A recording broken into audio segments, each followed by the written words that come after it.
Trump যথারীতি পাগলামি শুরু করেছেন। অনেকে হয়তো সেটাই বলবেন। কানাডা, মেক্সিকো এবং চীনের উপর শুল্ক আরোপ করেছেন তিনি। পাল্টা যুক্তরাষ্ট্রের বিরুদ্ধেও কানাডা, মেক্সিকো এবং চীন শুল্ক আরোপ করেছে। এই পাল্টিতে যেটা হবে সেটা হলো বিশ্বজুড়ে মন্দা তৈরি হবে এবং মূল্যস্ফীতির আশঙ্কা করা হচ্ছে। এটি অনিবার্য, কারণ মার্কিন যুক্তরাষ্ট্র সুবিধা নেবে অন্য দেশের উপর শুল্ক আরোপ করে, অন্যরা বসে থাকবে, সেটাও তো হবে না। তো পাল্টাপাল্টি হচ্ছে। হয়তো শেষ বিচারে আমেরিকা কিছুটা লাভবান হবে, কিন্তু এই ধাক্কাধাক্কির ফলে বিশ্বজুড়ে সেই মূল্যস্ফীতি হবে, জিনিসপত্রের দাম বেড়ে যাবে, মন্দা তৈরি হবে, গরিব মানুষ শেষমেশ ক্ষতিগ্রস্ত হবে।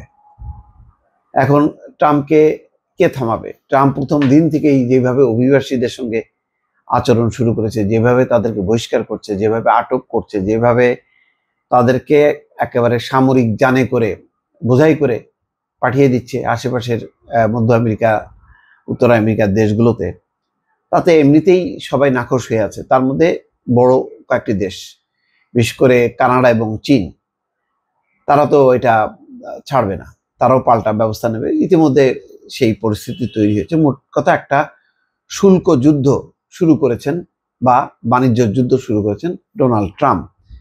এর ফলাফল হয়তো অল্প কিছুদিনের মধ্যেই টের পাওয়া যাবে।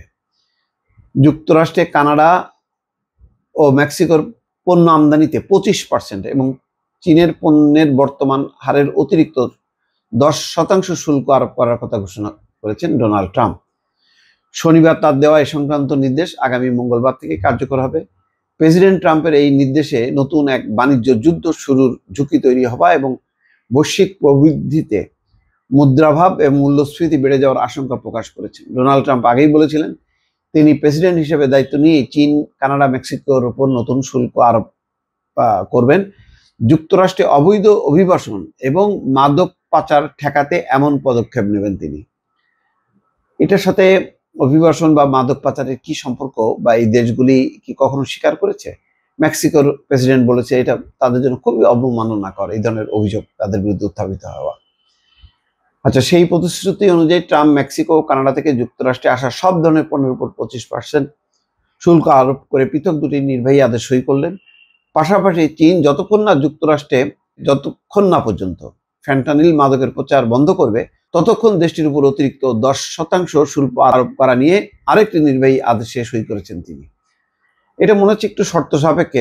চীন যদি বলে যে না, আমরা এরকম কিছু করছি না, তাহলে হয়তো প্রত্যাহার করবে।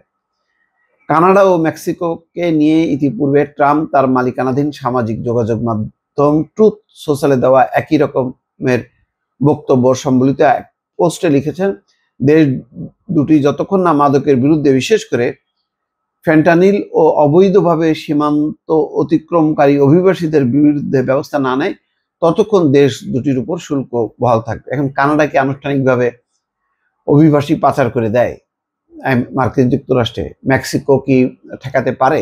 যে ঢল, বিশাল বিশাল দেশ, কোন ফাঁকে দিয়ে তারা অভিবাসীরা চলে আসছে, এটা তো করতে পারে না।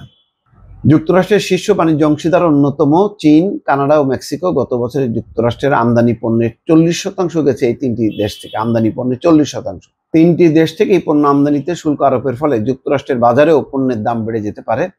এছাড়া ট্রাম্পের এই পদক্ষেপ বিশ্বজুড়ে অর্থনৈতিক মন্দা ও ক্রমবর্ধমান মূল্যস্ফীতির উপরও নেতিবাচক প্রভাব ফেলতে পারে।